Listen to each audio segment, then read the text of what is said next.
प्रभु की स्तुति। आप इस चैनल को रोजाना सुनकर 1 साल में बाइबल पढ़ सकते हैं। Please subscribe and support. आज के बाइबल अध्याय। राजाओं का वृत्तांत पहला भाग अध्याय 9। राजाओं का वृत्तांत पहला भाग अध्याय 9।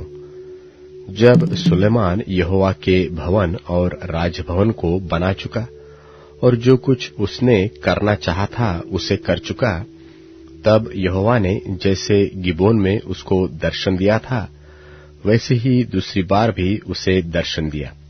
और यहोवा ने उससे कहा, जो प्रार्थना गिड़गिड़ाहट के साथ तूने मुझसे की है उसको मैंने सुना है। यह जो भवन तूने बनाया है उसमें मैंने अपना नाम सदा के लिए रखकर उसे पवित्र किया है, और मेरी आंखें और मेरा मन नित्य वही लगे रहेंगे।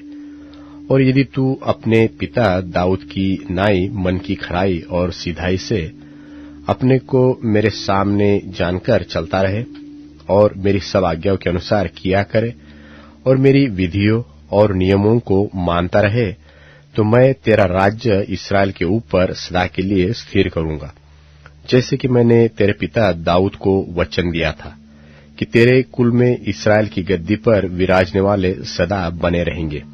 परंतु यदि तुम लोग व तुम्हारे वंश के लोग मेरे पीछे चलना छोड़ दे और मेरी उन आज्ञाओं और विधियों को जो मैंने तुमको दी है न माने और जाकर पराये देवताओं की उपासना करे और उन्हें दंडवत करने लगे, तो मैं इसराइल को इस देश में से जो मैंने उनको दिया है काट डालूंगा, और इस भवन को जो मैंने अपने नाम के लिए पवित्र किया है अपनी दृष्टि से उतार दूंगा, और सब देशों के लोगों में इसराइल की उपमा दी जाएगी और उसका दृष्टांत चलेगा।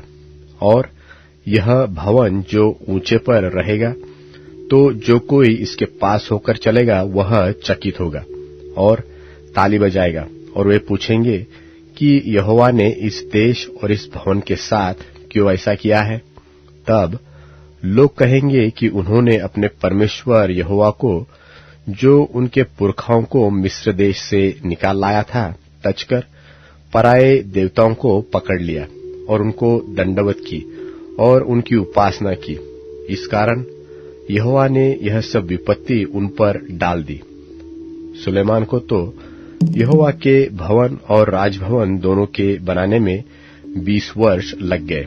तब सुलेमान ने सोर के राजा हीराम को, जिससे उसके मनमाने देवदारू और सोनवर की लकड़ी और सोना दिया था, गलील देश के 20 नगर दिए।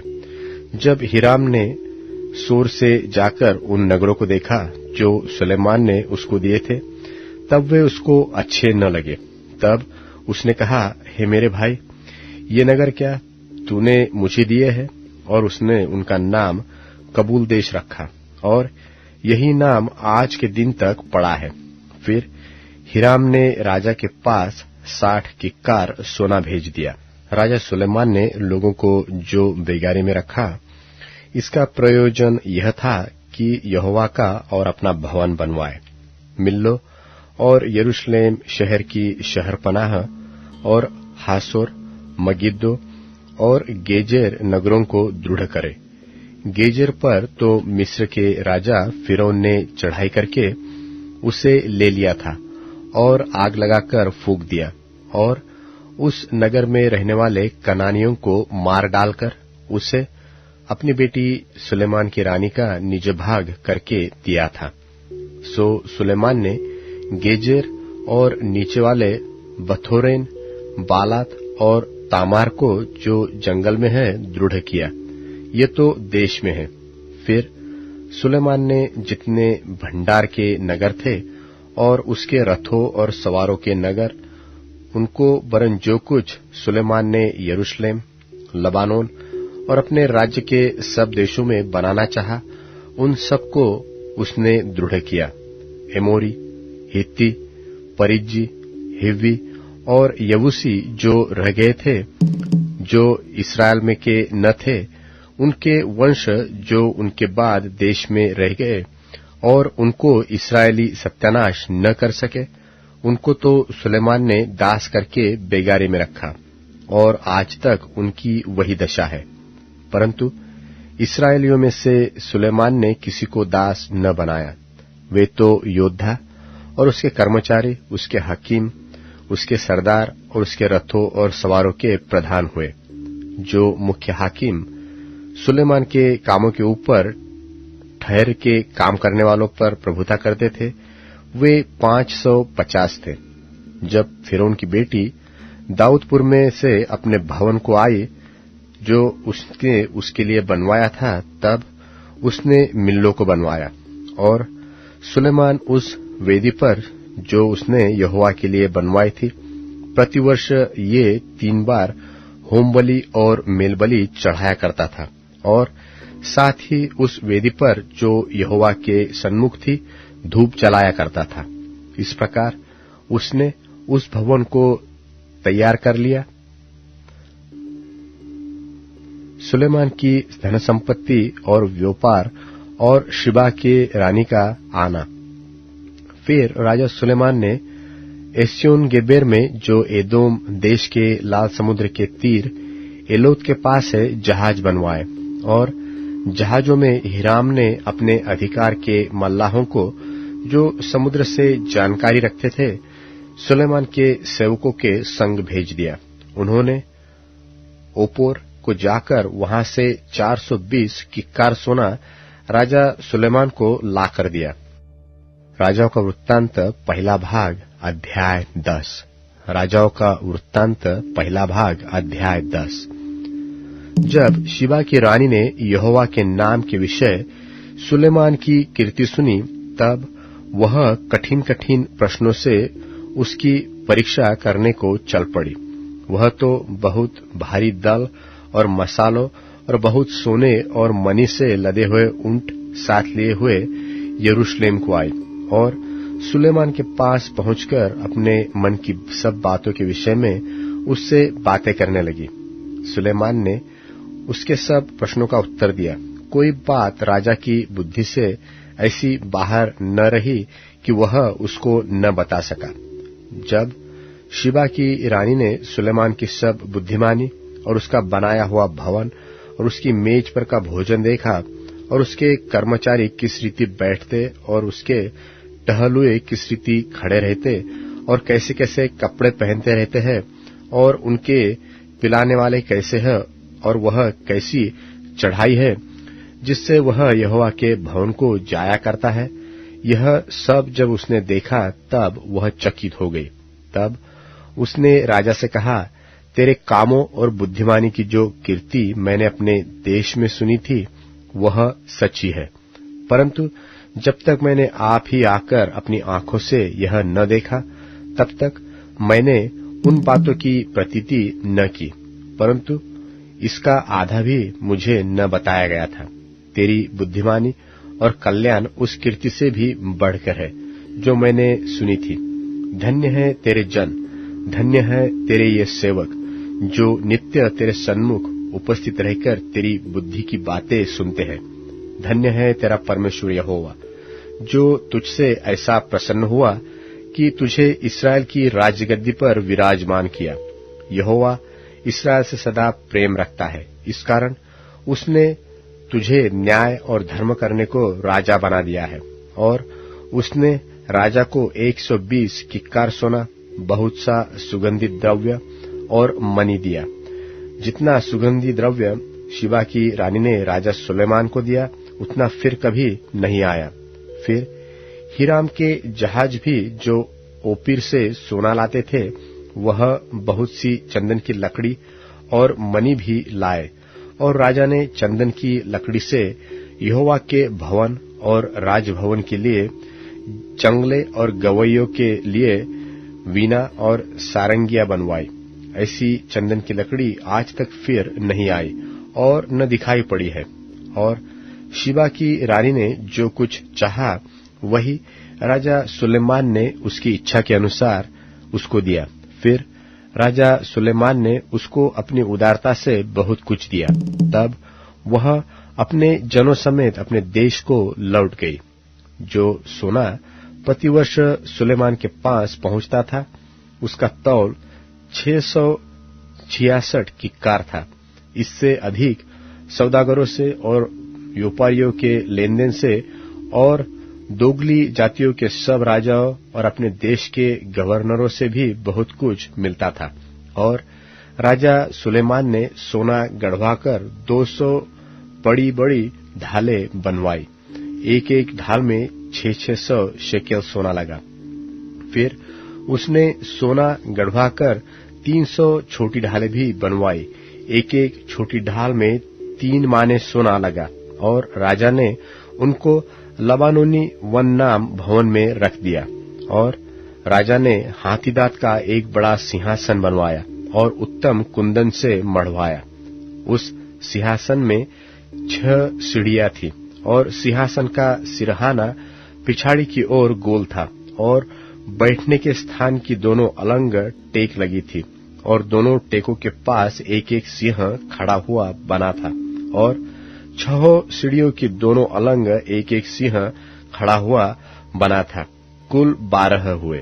किसी राज्य में ऐसा कभी नहीं बना। और राजा सुलेमान के पीने के सब पात्र सोने के बने थे और लबानोनी वन नाम भवन के सब पात्र भी चोखे सोने के थे। चांदी का कोई भी न था। सुलेमान के दिनों में उसका कुछ लेखा न था, क्योंकि समुद्र पर हिराम के जहाजों के साथ राजा की तर्शीश के जहाज रखता था।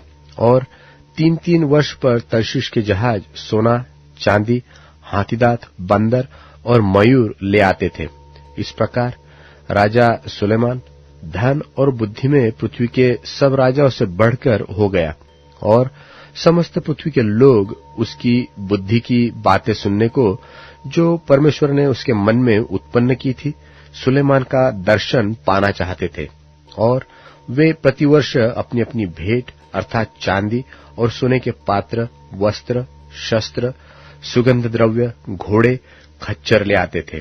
और सुलेमान ने रथ और सवार इकट्ठे कर लिए, तो उसके 1400 रथ और 12,000 सवार हुए।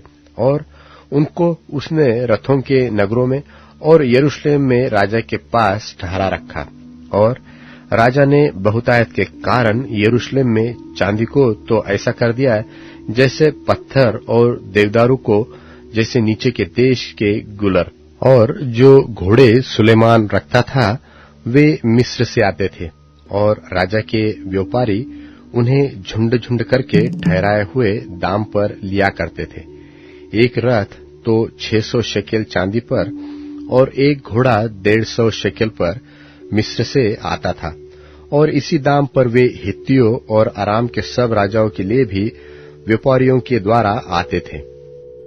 मत्ती रचित सुसमाचार 11वां अध्याय। जब यीशु अपने 12 चेलों को आज्ञा दे चुका तो वह उनके नगरों में उपदेश और प्रचार करने को वहां से चला गया।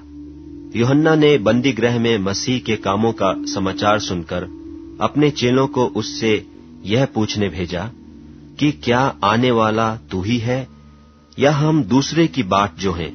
यीशु ने उत्तर दिया कि जो कुछ तुम सुनते हो और देखते हो वह सब जाकर यूहन्ना से कह दो कि अंधे देखते हैं और लंगड़े चलते फिरते हैं, कोढ़ी शुद्ध किए जाते हैं और बहिरे सुनते हैं, मुर्दे जिलाए जाते हैं और कंगालों को सुसमाचार सुनाया जाता है। और धन्य है वह जो मेरे कारण ठोकर न खाए। जब वे वहां से चल दिए तो यीशु यूहन्ना के विषय में लोगों से कहने लगा, तुम जंगल में क्या देखने गए थे? क्या हवा से हिलते हुए सरकंडे को? फिर तुम क्या देखने गए थे? क्या कोमल वस्त्र पहने हुए मनुष्य को? देखो, जो कोमल वस्त्र पहनते हैं वे राजभवनों में रहते हैं। तो फिर क्यों गए थे?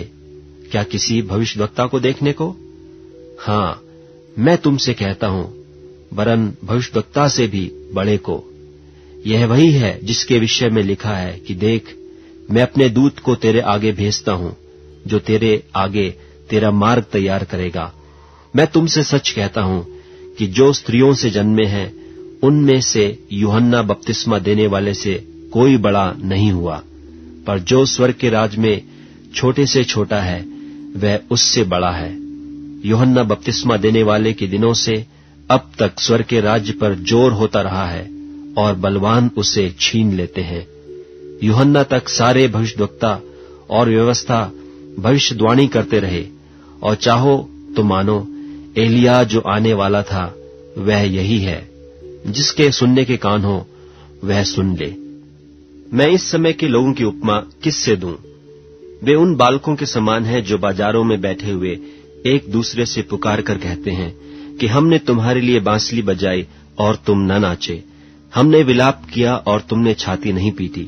क्योंकि यूहन्ना न खाता आया और न पीता, और वे कहते हैं कि उसमें दुष्टात्मा है। मनुष्य का पुत्र खाता पीता आया, और वे कहते हैं कि देखो पेटू और पियक्कड़ मनुष्य, महसूल लेने वालों और पापियों का मित्र, पर ज्ञान अपने कामों से सच्चा ठहराया गया है। तब वह उन नगरों को उलाहना देने लगा जिनमें उसने बहुतेरे सामर्थ के काम किए थे, क्योंकि उन्होंने अपना मन नहीं फिराया था। हाय खुराजीन, हाय बेतसैदा, जो सामर्थ के काम तुम में किए गए, यदि वे सूर और सैदा में किए जाते तो टाट ओढ़कर और राख में बैठकर वे कब के मन फिरा लेते। परंतु मैं तुमसे कहता हूं कि न्याय के दिन तुम्हारी दशा से सूर और सैदा की दशा अधिक सहने योग्य होगी। और हे कफरनहूम, क्या तू स्वर्ग तक ऊंचा किया जाएगा? तू तो अधोलोक तक नीचे जाएगा। जो सामर्थ के काम तुझ में किए गए यदि सदोम में किए जाते तो वह आज तक बना रहता। पर मैं तुमसे कहता हूं कि न्याय के दिन तेरी दशा से सदोम के देश की दशा अधिक सहने योग्य होगी। उसी समय यीशु ने कहा, हे पिता, स्वर्ग और पृथ्वी के प्रभु, मैं तेरा धन्यवाद करता हूं कि तूने इन बातों को ज्ञानियों और समझदारों से छिपा रखा और बालकों पर प्रकट किया है। हाँ हे पिता, क्योंकि तुझे यही अच्छा लगा। मेरे पिता ने मुझे सब कुछ सौंपा है, और कोई पुत्र को नहीं जानता केवल पिता, और कोई पिता को नहीं जानता केवल पुत्र, और वह जिस पर पुत्र उसे प्रकट करना चाहे। हे सब परिश्रम करने वालों और बोझ से दबे हुए लोगों, मेरे पास आओ, मैं तुम्हें विश्राम दूंगा। मेरा जुआ अपने ऊपर उठा लो और मुझसे सीखो, क्योंकि मैं नम्र और मन में दीन हूं, और तुम अपने मन में विश्राम पाओगे, क्योंकि मेरा जुआ सहज और मेरा बोझ हल्का है। मत्ती रचित सुसमाचार 12वां अध्याय। उस समय यीशु सब्त के दिन खेतों में से होकर जा रहा था, और उसके चेलों को भूख लगी, सो वे बालें तोड़ तोड़कर खाने लगे। फरीसियों ने यह देखकर उससे कहा, देख, तेरे चेले वह काम कर रहे हैं जो सब्त के दिन करना उचित नहीं। उसने उनसे कहा, क्या तुमने नहीं पढ़ा कि दाऊद ने जब वह और उसके साथी भूखे हुए तो क्या किया? वह क्यों कर परमेश्वर के घर में गया और भेंट की रोटियां खाईं, जिन्हें खाना न तो उसे और न उसके साथियों को, पर केवल याजकों को उचित था। या तुमने व्यवस्था में नहीं पढ़ा कि याजक सब्त के दिन मंदिर में सब्त के दिन की विधि को तोड़ने पर भी निर्दोष ठहरते हैं? पर मैं तुमसे कहता हूं कि यहां वह है जो मंदिर से भी बड़ा है। यदि तुम इसका अर्थ जानते कि मैं दया से प्रसन्न हूं, बलिदान से नहीं, तो तुम निर्दोष को दोषी न ठहराते। मनुष्य का पुत्र तो सब्त के दिन का भी प्रभु है। वहां से चलकर वह उनकी सभा के घर में आया, और देखो एक मनुष्य था जिसका हाथ सूखा हुआ था, और उन्होंने उस पर दोष लगाने के लिए उससे पूछा कि क्या सब्त के दिन चंगा करना उचित है? उसने उनसे कहा, तुम में ऐसा कौन है जिसकी एक ही भेड़ हो और वह सब्त के दिन गड्ढे में गिर जाए तो वह उसे पकड़ कर न निकाले? भला मनुष्य का मूल्य भेड़ से कितना बढ़कर है, इसलिए सब्त के दिन भलाई करना उचित है। तब उसने उस मनुष्य से कहा, अपना हाथ बढ़ा। उसने बढ़ाया, और वह फिर दूसरे हाथ की नाई अच्छा हो गया। तब फरीसियों ने बाहर जाकर उसके विरोध में सम्मति की कि उसे किस प्रकार नाश करें। यह जानकर यीशु वहां से चला गया, और बहुत लोग उसके पीछे हो लिए, और उसने सबको चंगा किया, और उन्हें जिताया कि मुझे प्रगट न करना, कि जो वचन यशायाह भविष्यद्वक्ता के द्वारा कहा गया था वह पूरा हो, कि देखो यह मेरा सेवक है जिसे मैंने चुना है, मेरा प्रिय, जिससे मेरा मन प्रसन्न है। मैं अपना आत्मा उस पर डालूंगा, और वह अन्य जातियों को न्याय का समाचार देगा। वह न झगड़ा करेगा और न धूम मचाएगा, और न बाजारों में कोई उसका शब्द सुनेगा। वह कुचले हुए सरकंडे को न तोड़ेगा, और धुआं देती हुई बत्ती को न बुझाएगा, जब तक न्याय को प्रबल न कराए। और अन्य जातियां उसके नाम पर आशा रखेंगी। तब लोग एक अंधे गूंगे को, जिसमें दुष्टात्मा थी, उसके पास लाए, और उसने उसे अच्छा किया, और वह गूंगा बोलने और देखने लगा। इस पर सब लोग चकित होकर कहने लगे, यह क्या दाऊद की संतान का है? परंतु फरीसियों ने यह सुनकर कहा, यह तो दुष्टात्माओं के सरदार शैतान की सहायता के बिना दुष्टात्माओं को नहीं निकालता। उसने उनके मन की बात जानकर उनसे कहा, जिस किसी राज्य में फूट होती है वह उजड़ जाता है, और कोई नगर या घराना जिसमें फूट होती है बना न रहेगा। और यदि शैतान ही शैतान को निकाले तो वह अपना ही विरोधी हो गया है, फिर उसका राज्य क्यों कर बना रहेगा? भला यदि मैं शैतान की सहायता से दुष्टात्माओं को निकालता हूं, तो तुम्हारे वंश किसकी सहायता से निकालते हैं? इसलिए वे ही तुम्हारा न्याय चुकाएंगे। पर यदि मैं परमेश्वर की आत्मा की सहायता से दुष्टात्माओं को निकालता हूं, तो परमेश्वर का राज्य तुम्हारे पास आ पहुंचा है। या क्यों कर कोई मनुष्य किसी बलवंत के घर में घुसकर उसका माल लूट सकता है, जब तक कि पहले उस बलवंत को न बांध ले, और तब वह उसका घर लूट लेगा। जो मेरे साथ नहीं वह मेरे विरोध में है, और जो मेरे साथ नहीं बटोरता वह बिथराता है। इसलिए मैं तुमसे कहता हूं कि मनुष्य का सब प्रकार का पाप और निंदा क्षमा की जाएगी, पर आत्मा की निंदा क्षमा न की जाएगी। जो कोई मनुष्य के पुत्र के विरोध में कोई बात कहेगा, उसका यह अपराध क्षमा किया जाएगा, परंतु जो कोई पवित्र आत्मा के विरोध में कुछ कहेगा, उसका अपराध न तो इस लोक में और न परलोक में क्षमा किया जाएगा। यदि पेड़ को अच्छा कहो तो उसके फल को भी अच्छा कहो, या पेड़ को निकम्मा कहो तो उसके फल को भी निकम्मा कहो, क्योंकि पेड़ फल ही से पहचाना जाता है। हे सांप के बच्चों, तुम बुरे होकर क्यों कर अच्छी बातें कह सकते हो? क्योंकि जो मन में भरा है वही मुंह पर आता है। भला मनुष्य मन के भले भंडार से भली बातें निकालता है, और बुरा मनुष्य बुरे भंडार से बुरी बातें निकालता है। और मैं तुमसे कहता हूं कि जो जो निकम्मी बातें मनुष्य कहेंगे, न्याय के दिन हर एक बात का लेखा देंगे, क्योंकि तू अपनी बातों के कारण निर्दोष और अपनी बातों ही के कारण दोषी ठहराया जाएगा। इस पर कितने शास्त्रियों और फरीसियों ने उससे कहा, हे गुरु, हम तुझसे एक चिन्ह देखना चाहते हैं। उसने उन्हें उत्तर दिया कि इस युग के बुरे और व्यभिचारी लोग चिन्ह ढूंढते हैं, परंतु यूनुस भविष्यद्वक्ता के चिन्ह को छोड़ कोई और चिन्ह उनको न दिया जाएगा। यूनुस 3 रात दिन जल जंतु के पेट में रहा, वैसे ही मनुष्य का पुत्र 3 रात दिन पृथ्वी के भीतर रहेगा। नीनवे के लोग न्याय के दिन इस युग के लोगों के साथ उठकर उन्हें दोषी ठहराएंगे, क्योंकि उन्होंने यूनुस का प्रचार सुनकर मन फिराया, और देखो यहां वह है जो यूनुस से भी बड़ा है।